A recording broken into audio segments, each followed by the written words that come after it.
Hello everyone, this is Sean, Edge FPV, back again, finally getting to the electronics portion of this. So I'll go ahead and go through what I'm actually putting on this, and I am going to go ahead and go with the Hobbywing F4 flight controller Omnibus SD card, the 40 amp all-in-one stack. So it should be a pretty good powerhouse. Can handle 5S batteries, because that's what I'm going to run on it. And then for the video, I always go with the Tramp HV.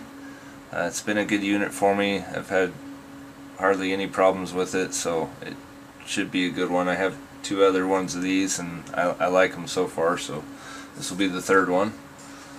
I am going to go with the Rotor Riot RunCam Swift 2. So I really like the way that it transitions from dark to light without a problem, really fast. So it should be a good one that way. Also going with the Energy Bar Oh My God series 5S battery. So I like the look of them. I love the shrink wrap that's on these. They turn out really good. They're nice and flat. It'll be interesting to see how well they last and stuff. So, but should be a pretty good battery. And I went ahead and went with the Oh My God series 2305 2150 kV motors. So I was able to get a hold of some of those, so I'm going to go ahead and try that. The reason why I'm going with 2150s is because I am flying the 5.5 inch props, and I think these are 5 by 4 by 3s, so should be very similar to a 6 inch. And with the 5S battery, the 2150 should be plenty of power. So it'll be exciting to see how that works. Going with the TBS antenna. So this has been a pretty good one. Haven't really had too many problems with these other than in crashes. I kind of break these apart quite a bit, but still a pretty good all-around antenna. Good reception. And as far as the receiver goes, I went with the XSR receiver. It's tiny, it fits right in that hole there, and works great that way. So the only thing I really have done to this is kind of just set up where I wanted to go. I fiddled with it for where I wanted to place everything.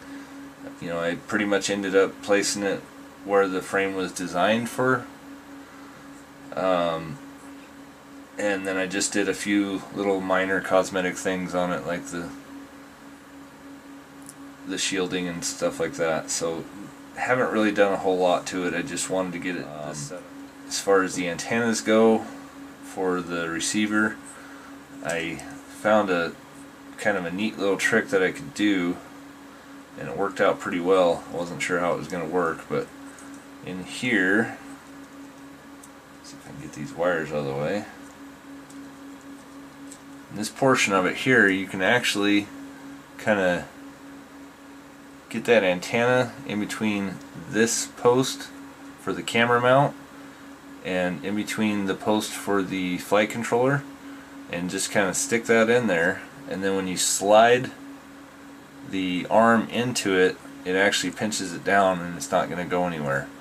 And it gives you basically your 90-degree angle on it, and the antennas come out nice and clean and smooth, and they're not going to get chopped or hit or anything like that. So I think that'll work out pretty well.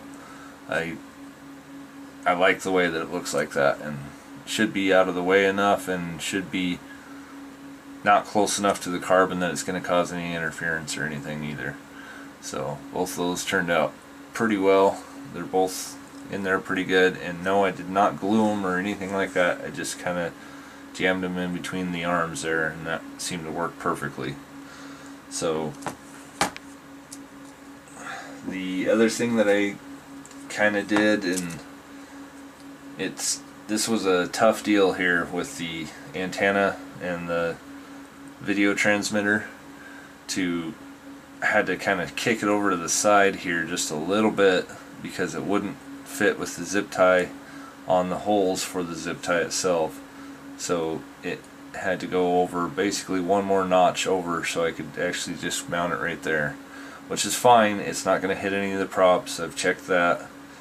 I think it's going to work great like that. The only thing that you kind of got to watch is when this plate comes down. I do actually have to kind of push this zip tie forward so it doesn't hit against this back plate here. So once you do that, then it slides in nice and easy, holds this nice and steady and tight, and works out pretty well. So the only other thing that I had to do differently with this setup is that with this video transmitter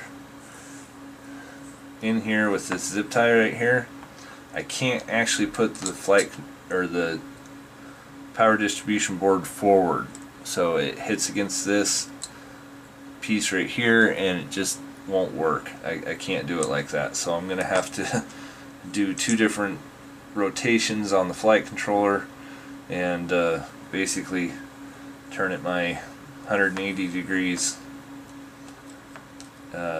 reversed, and also 180 degrees flip. So hopefully that doesn't cause me any problems, but yeah, it's gonna go this way and I'm gonna have the capacitor this way. Thank God it's a short, smaller capacitor, so it'll fit between the camera and that pretty easily. I am gonna just go ahead and try the capacitor that came with the flight controller and PDB ESCs, and we'll give it a shot and see how it works. But yeah, I could not do it the other way, but it fits just fine in there, just like that. So we will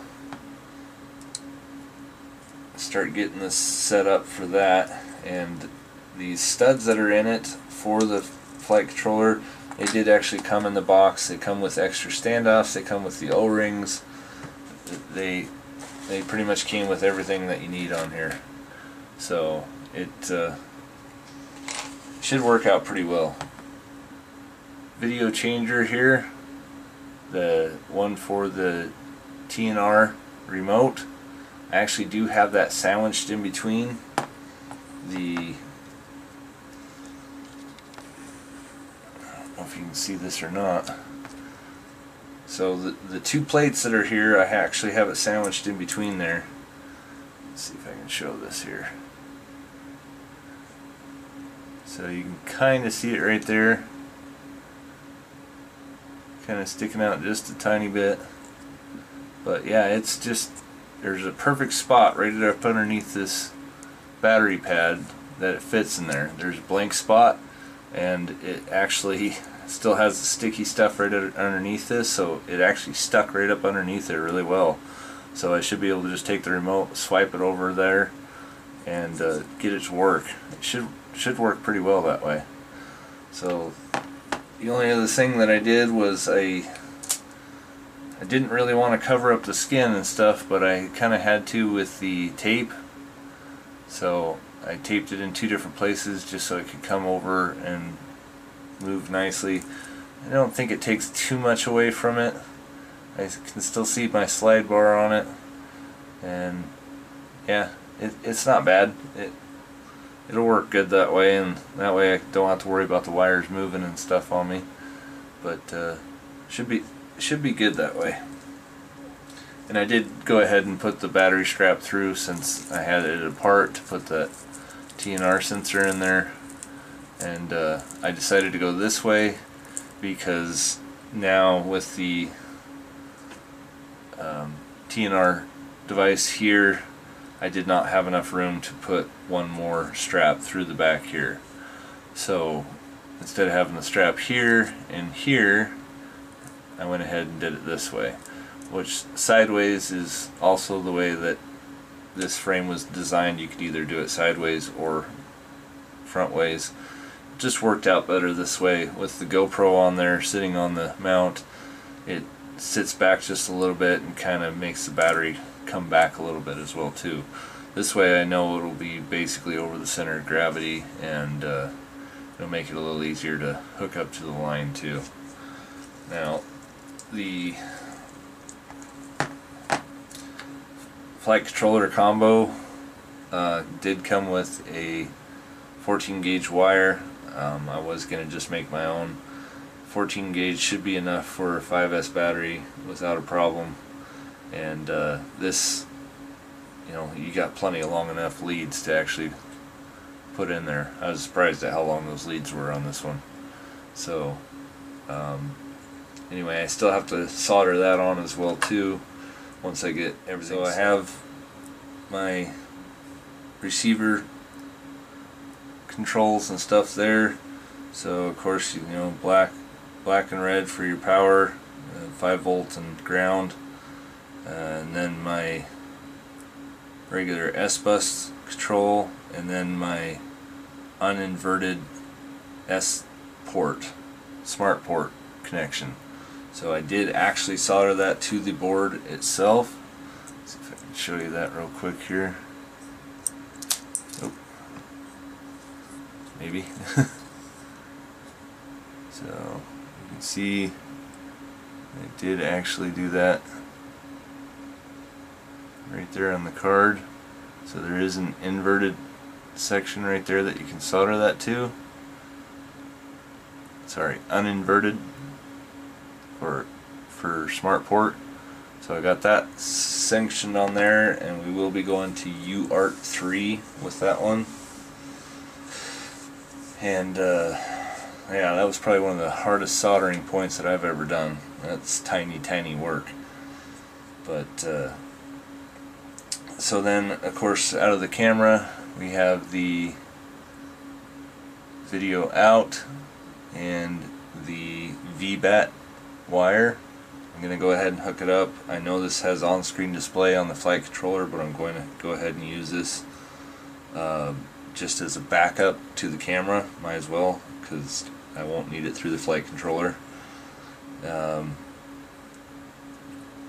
Then on the other side of the camera we have my battery leads as well as my microphone. I'm going to try to use the onboard microphone on the camera.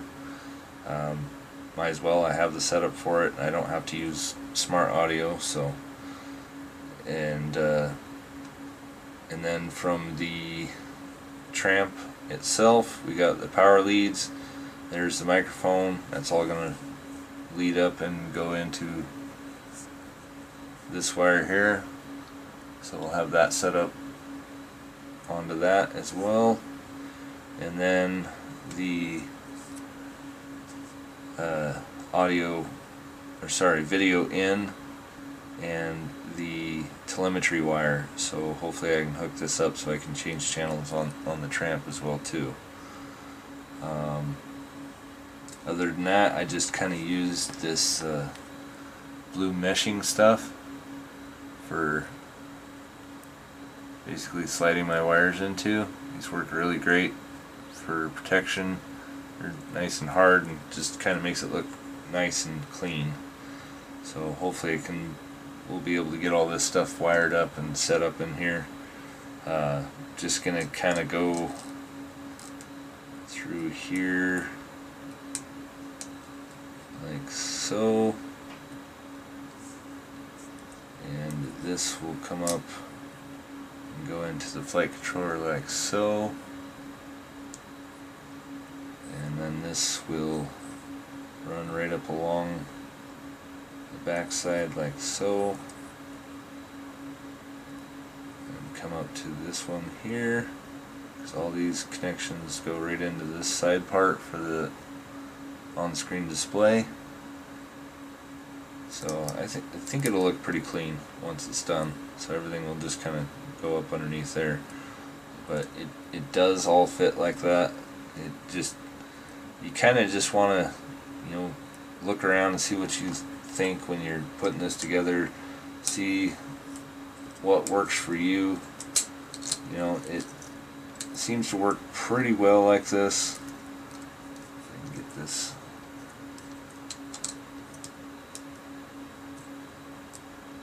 So once I get this set up here, there we go. So it does actually squish down really nicely right over the top, so it's not putting too much pressure on it.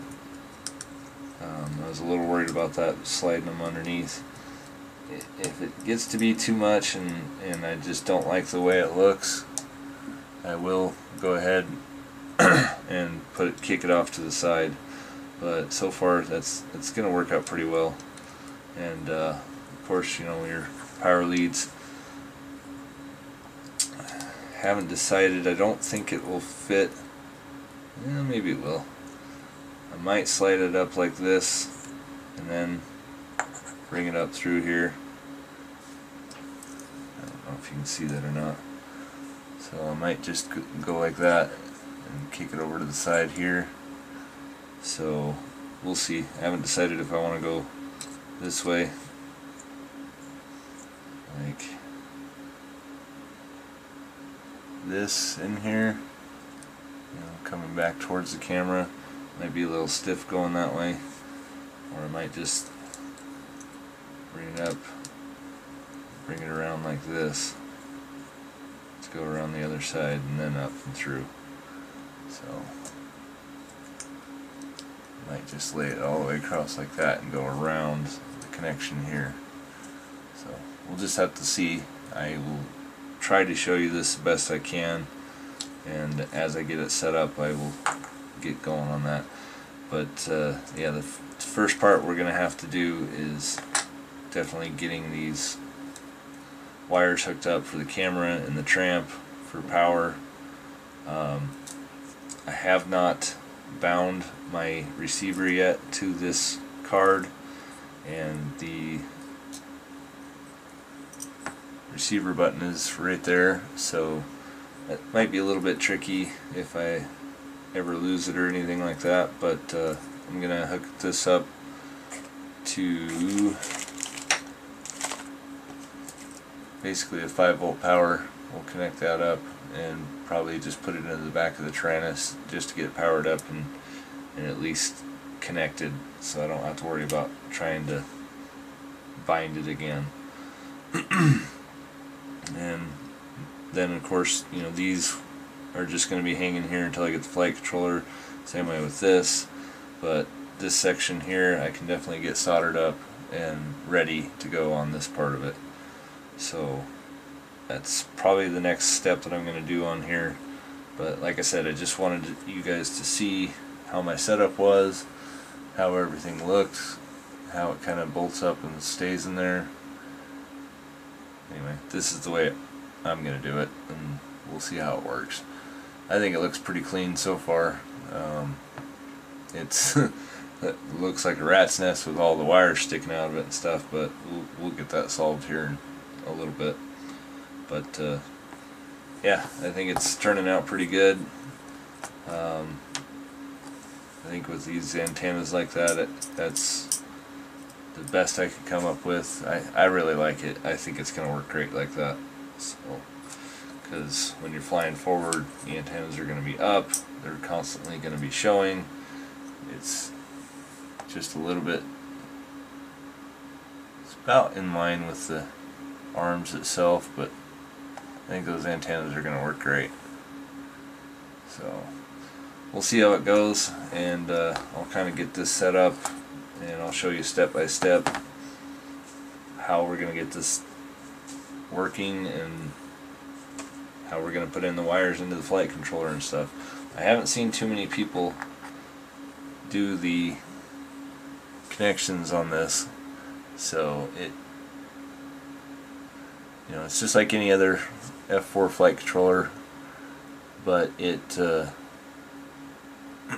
definitely has a lot of pins that you can use. But most of our UARTs are up here at the top. You got your, let's see, where's your video in right here by my finger, and these other ones are extra S ports, so mainly for like LED lights and stuff like that. So it'll be interesting to see how that works. And yes, this does have a black box SD card slot for it, so that's going to be fun to use. Should make tuning a lot easier, and looks like a pretty good board all around. I'm not disappointed in the quality and everything that's on here. It is kind of conformal coated too, if you can see that, so that's kind of nice. Shouldn't have to worry too much about the rain. And it's just got the port for the pins for the flight controller, just kind of slide into place. It's got the standoffs that will go in between here. That'll fit really nice. It's got good processors. This is also conformal coated, so kind of nice to have all that already done and ready to go. So the only thing that I can see that are not conformal coated, just so you know, are the MOSFET chips. Doesn't look like they're actually done at all either, but not a big deal. Not too worried about it, and yeah, it should make for a really good build on this.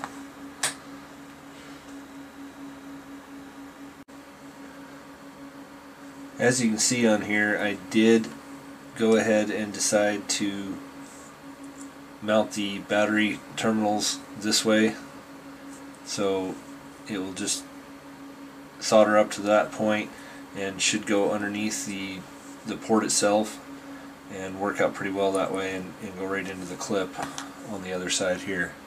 So I like the way that worked out. The other thing I did is that I didn't show you yet is I did put the camera control right here on the side. It's not obscuring anything. There's nothing in the way of that. It's not in the way of the mounts for the camera, so it should just work just fine there. So I can hook up the controller for it when I need to make any changes or settings in there on the camera. So just make it easier so I can get to it. I did go ahead and put the capacitor on, so that's roughly where it's going to be sitting at. The other camera wires and stuff are behind it, with the video wire coming up through here and then going to there, where we will have the main power leads here soldered up to the top as well too. So that worked out really slick. As you can see, most of those wires are tucked away and pretty clean, so I just have my video in and out wires with the telemetry wire and the VBAT to go over on this side of the flight controller when I get that part of it in. I did get the shielding shorter on this section for the receiver, so I have all four of my wires for that. I'll have my power leads, my S-bus, and my smart port wire, which is the yellow one here. So, and we'll get that all set up and wired in as well.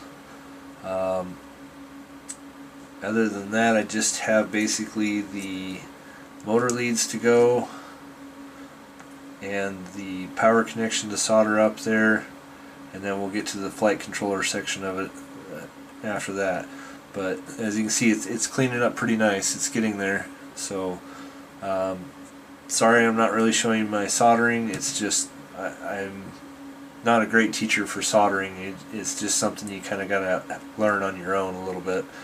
There's plenty of videos out there on soldering that can teach you some little tricks and stuff. I just kind of do my thing, and it works for me. So I'll go ahead and get the XT60 connection wired up, and I'll show it to you in there as well, with the motor leads all wired up as well too, and then we'll keep going with the flight controller after that.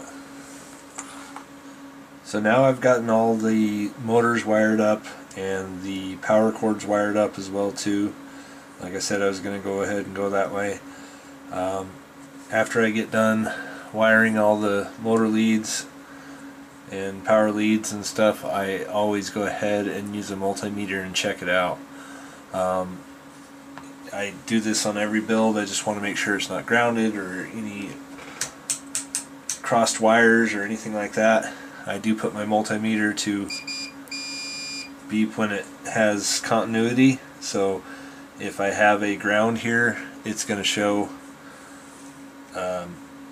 it's going to beep at me. So I go from the one lead,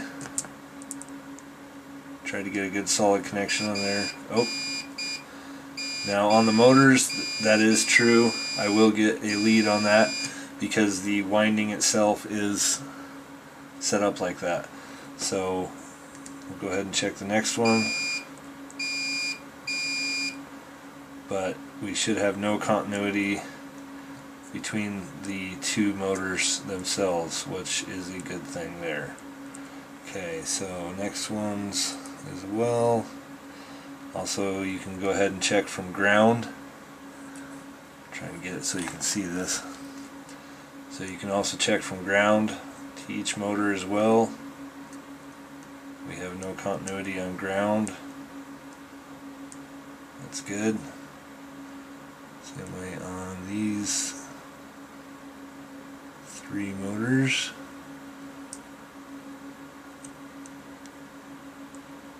Okay, nothing on positive either, which we shouldn't until we actually fire it up. Nothing between the two positives and negative. Positive on this side. No good continuity. Okay, we are good that way. I do like to check, see if there's any grounded ports, any positive ports. Shouldn't have anything going on here.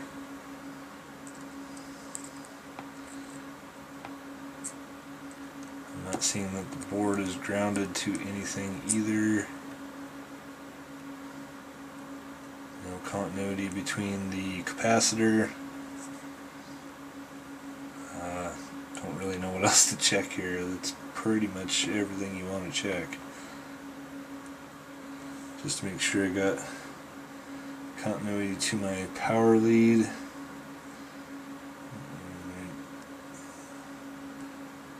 There should be power. Let's see if I can even get into it. I can't even get into that one.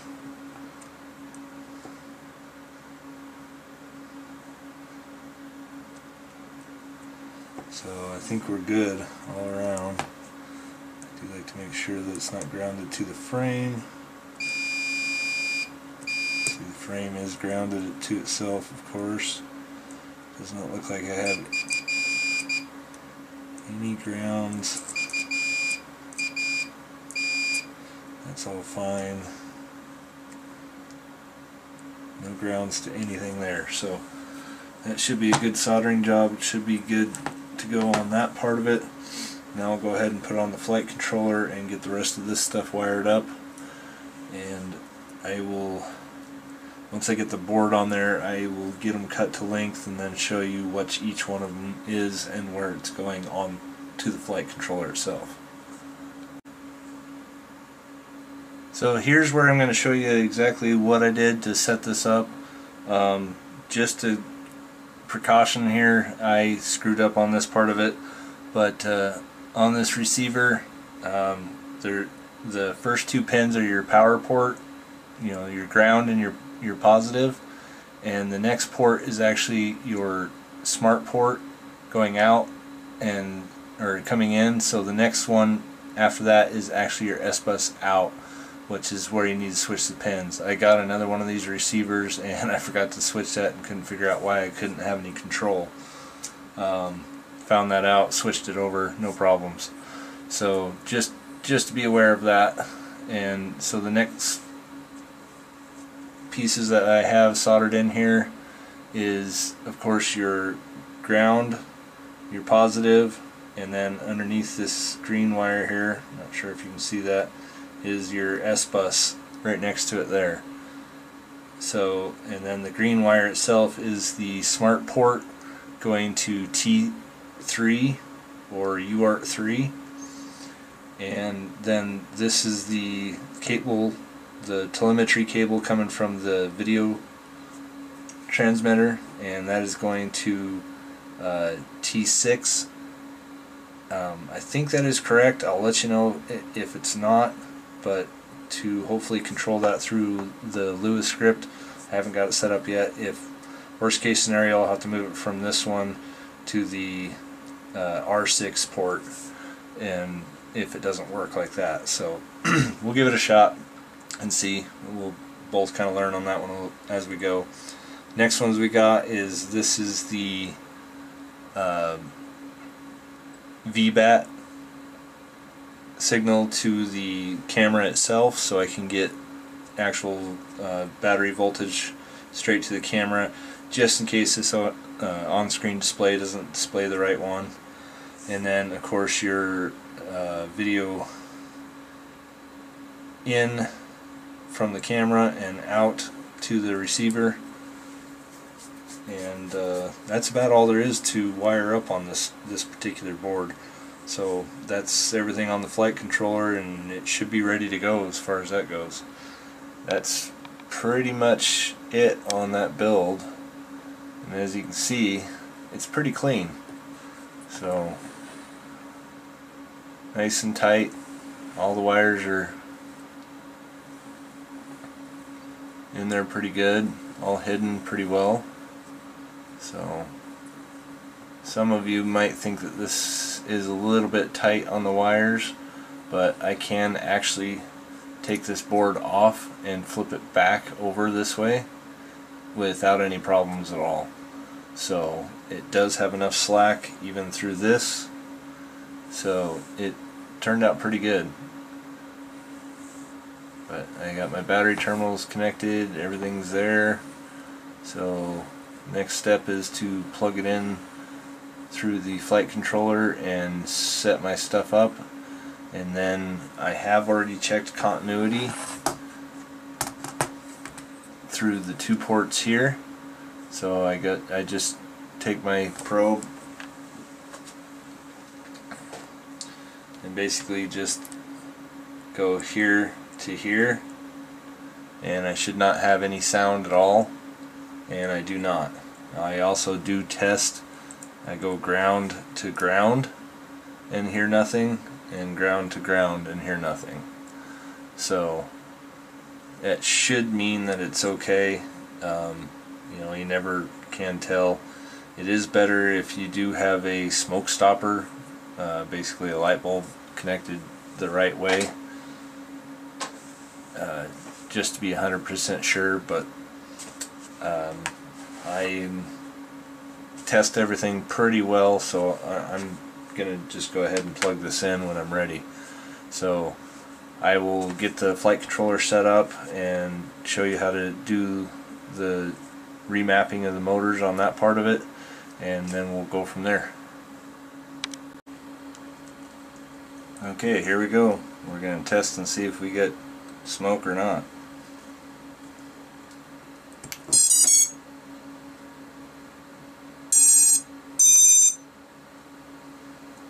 Don't see any smoke. I think we're good. Nice. Now I can update all the firmware and stuff the rest of the way, but we're good to go.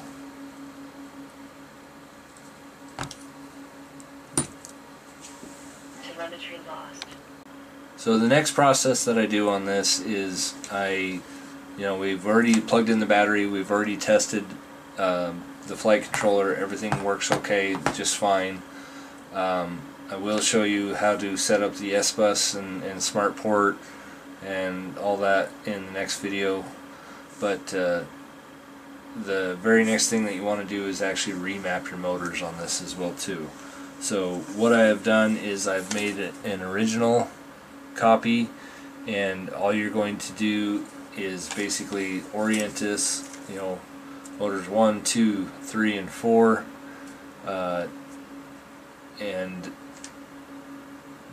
and then you'll go into your CLI code here and type in resource or get resource, and you should be able to see motors 1, 2, 3, and 4, and then you can write down the codes to each one of them in the corners of these under the right orientation for the paper.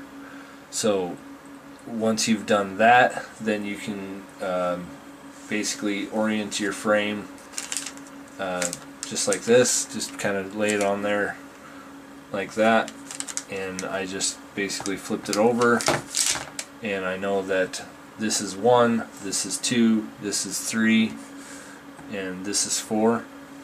Once I do that, then I take my other sheet of paper and I know that this is going to be my front direction, and 1, 2, 3, 3 and 4. And you know, as I did that, I basically just kind of took it, put it like that, looked at the bottom. Okay, 2 is B01, so 1 is B01 here. So did the same thing on the rest of them. You know, flip it over. Okay, the motor number 2 here is going to be B00, so orient that to B00. So once you do that, then and you get your mapping out for this one, then I can go through and remap these again. And basically all you're going to do is put in resource motor 1 space none, and that way you can free up all the resources for each particular motor. Once you get, you know, you have to do all of them. So again, resource motor 2 none, resource motor 3 none, resource motor 4 none, and once they're all freed up then you can go ahead and come back to it and put in resource number 1 is going to equal B00, or just put in resource number 1 B01, resource number 2 B00. So, and of course that is different from the configuration that you have here. So you can kind of see the difference in the two. Once you get those set up, then you can plug it into Betaflight and do your and then plug in the battery as well too, and you'll test each motor one at a time to make sure that these motors are in the correct order. So once you do that, then you should be set up on this. On my particular one, since I did do it backwards here, then I am going to have two orientations on this. So I turned it basically 180 degrees this way and 180 degrees this way. So I have to orient my yaw as well as my roll. So I have set that up to 180 degrees difference, and I have checked it on Betaflight, and it does move correctly in the correct order. So that's about all there is to that portion of it, and the next portion I will kind of show you a few of the things that I did in Betaflight as well too, and then we will get on with the maiden flight, and you'll finally get to see this thing fly. So I apologize of how long it took me to get this next video out. I've been a little busy trying to get things done, but the next few videos should be a little bit quicker. So I have the next couple days off, so I'll get this done for you guys so you can see. I'm going to be putting on the reverb parts and everything next, and we'll just move on with that. Alright, thank you for watching, and I'll see you next time.